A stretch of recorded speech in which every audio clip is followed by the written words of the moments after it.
بسم اللہ الرحمن الرحیم۔ ایک ترک مسلمان مسجد نبوی شریف کے احاطے میں کھڑے ہو کر اپنا آنکھوں دیکھا واقعہ یوں بیان کرتا ہے۔ میں مسجد نبوی میں کھڑا دیکھ رہا تھا کہ 4 پولیس والے کسی کا انتظار کر رہے تھے۔ پھر ایک شخص نمودار ہوا تو پولیس والوں نے بھاگ کر اسے قابو کر لیا اور اس کے ہاتھ جکڑ لیے۔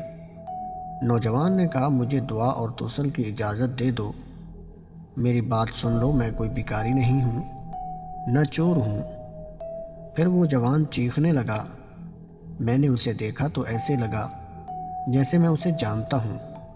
میں بتاتا ہوں کہ میں نے اسے کیسے پہچانا۔ دراصل میں نے اسے کتنی ہی مرتبہ بارگاہ رسالت میں روتے ہوئے دیکھا تھا۔ یہ ایک البانوی نوجوان تھا جس کی عمر 35 سے 36 سال کے درمیان تھی۔ اس کے سنہری بال اور ہلکی سی داڑھی تھی۔ میں نے پولیس والوں سے کہا، اس کا کوئی جرم نہیں ہے تو تم اس کے ساتھ کیوں ایسا کر رہے ہو؟ آخر کیا الزام ہے اس پر؟ انہوں نے چلا کر کہا، تو پیچھے ہٹ، اس معاملے میں بولنے کا تجھے کوئی حق نہیں۔ لیکن میں نے پھر سے کہا، آخر اس کا تمہارے ساتھ کیا مسئلہ ہے؟ کیا اس نے کوئی چوری کی ہے؟ انہوں نے کہا، یہ بندہ 6 سال سے ادھر مدینہ شریف میں رہ رہا ہے، لیکن اس کا یہ قیام غیر قانونی ہے۔ ہم اسے پکڑ کر واپس اس کے ملک بھیجنا چاہتے ہیں، لیکن یہ ہر بار ایک ہی چال سے بھاگ جاتا ہے اور جا کر رسول اللہ صلی اللہ علیہ وسلم کے روضہ میں پناہ لیتا ہے۔ ہم اسے اندر جا کر گرفتار نہیں کر سکتے۔ میں نے پوچھا، تو اب اس کے ساتھ کیا کرو گے؟ کہنے لگے، ہم اسے پکڑ کر جہاز پر بٹھائیں گے اور واپس البانیہ بھیج دیں گے۔ نوجوان مسلسل روئے جا رہا تھا اور کہہ رہا تھا، کیا ہو جائے گا اگر تم مجھے چھوڑ دو گے تو؟ دیکھو، میں کوئی چور نہیں ہوں، میں کسی سے بھیک نہیں مانگتا، میں تو ادھر بس محبت رسول صلی اللہ علیہ وسلم میں رہ رہا ہوں۔ پولیس والوں نے کہا، نہیں، ایسا جائز نہیں ہے۔ نوجوان نے کہا، اچھا، مجھے ذرا آرام رسول صلی اللہ علیہ وسلم سے ایک عرض کر لینے دو۔ پھر نوجوان نے اپنا منہ گنبد خضرا کی طرف کر لیا۔ پولیس والوں نے کہا، چل کہہ جو کہنا ہے۔ تو نوجوان نے گنبد خضرا کی طرف دیکھا اور جو کچھ عربی میں کہا میں نے سمجھ لیا۔ وہ نوجوان کہہ رہا تھا، یا رسول اللہ صلی اللہ علیہ وسلم، کیا ہمارے درمیان اتفاق نہیں ہوا تھا؟ کیا میں نے اپنے ماں باپ کو نہیں چھوڑا؟ کیا اپنی دکان بند کر کے، اپنا کاروبار بند کر کے اپنا گھر بار نہیں چھوڑا؟ اور یہ عہد کر کے یہاں نہیں آیا تھا کہ آپ کے جوار رحمت میں رہا کروں گا؟ حضور، اب دیکھ لیجئے، یہ مجھے ایسا کرنے سے منع کر رہے ہیں۔ یا رسول اللہ صلی اللہ علیہ وسلم، یا رسول اللہ صلی اللہ علیہ وسلم، آپ مداخلت کیوں نہیں فرماتے؟ یا رسول اللہ، آپ مداخلت کیوں نہیں فرماتے؟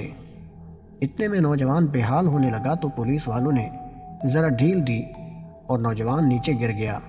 ایک پولیس والے نے اسے ٹھڈا مارتے ہوئے کہا، اوے دھوکے باز، اٹھ!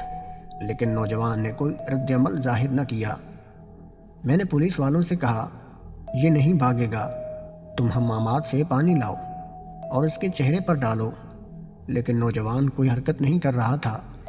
ایک پولیس والے نے کہا، اسے دیکھو تو صحیح، کہیں یہ سچ مچ مر ہی نہ گیا ہو۔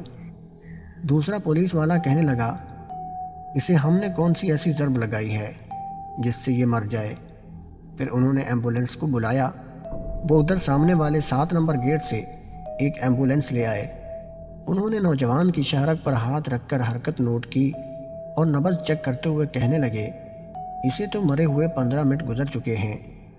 اب پولیس والے جیسے مجرم ہوں نیچے بیٹھ گئے اور رونے لگے، اور وہ منظر بھی دیکھنے والا تھا۔ ان میں سے ایک تو اپنے دونوں زانوں پر ہاتھ مارتے ہوئے کہتا تھا، ہائے، ہمارے ہاتھ کیوں نہ ٹوٹ گئے، کاش ہمیں معلوم ہوتا کہ اسے رسول اللہ صلی اللہ علیہ وسلم سے اتنی شدید محبت ہے، ہائے، ہمارے ہاتھ کیوں نہ ٹوٹ گئے۔ اس کے بعد ایمبولینس والوں نے اسے وہاں سے اٹھا لیا اور جنت البقیع کی طرف تجہیز و تکفین والے حصے میں لے گئے۔ غسل کے وقت میں بھی وہیں موجود تھا۔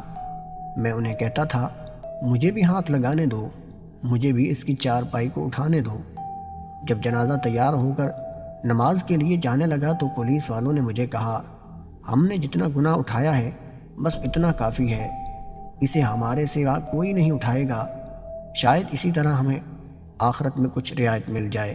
میرے سامنے ہی وہ نوجوان بار بار کہہ رہا تھا کہ یا رسول اللہ صلی اللہ علیہ وسلم، آپ مداخلت کیوں نہیں فرما رہے؟ دیکھا، رسول اللہ صلی اللہ علیہ وسلم نے مداخلت فرما دی ہے، اور ملک الموت نے اپنا فریضہ ادا کر کے اسے آپ تک ہمیشہ کے لیے پہنچا دیا۔ اس واقعے میں کتنی سچائی ہے اس پر کچھ نہیں کہا جا سکتا، مگر جہاں میں نے واقعہ پڑھا ہے، کسی نے وہاں ایک کامنٹ کیا ہوا تھا، وہ بڑا حیران کن تھا۔ لکھتا ہے کہ اپنے ماں باپ کو چھوڑنا ٹھیک نہیں ہے عقل کے اندھے۔ مجھے افسوس ہوا کہ نبی کریم صلی اللہ علیہ وسلم نے تو فرمایا تھا، تم میں سے کوئی اس وقت تک کامل ایمان والا نہیں ہو سکتا جب تک وہ اپنے اہل و عیال، اپنے ماں باپ سے زیادہ نبی کریم صلی اللہ علیہ وسلم سے محبت نہیں کر لیتا۔ پھر آپ صلی اللہ علیہ وسلم سے صحابہ اکرام نے کس قدر محبت کی کہ اپنا گھر بار چھوڑ دیا، وطن چھوڑ دیا، کاروبار چھوڑ دیا۔ کیا ان کے ماں باپ نہیں تھے؟ کیا ان کے کاروبار نہیں تھے؟ کیا ان کو ان کا اپنا وطن پیارا نہیں تھا؟ لیکن محبت رسول کا تقاضا یہی تھا کہ آپ کو اپنے اہل و عیال سے، اپنے ماں باپ سے، اپنے کاروبار سے، اپنے وطن سے زیادہ محبت آپ صلی اللہ علیہ وسلم سے ہونی چاہیے۔ اللہ تعالی ہمارے دلوں میں آپ صلی اللہ علیہ وسلم کی سچی محبت پیدا فرمائے اور صحیح معنی میں اتباع کرنے کی توفیق عطا فرمائے۔ آمین ثم آمین۔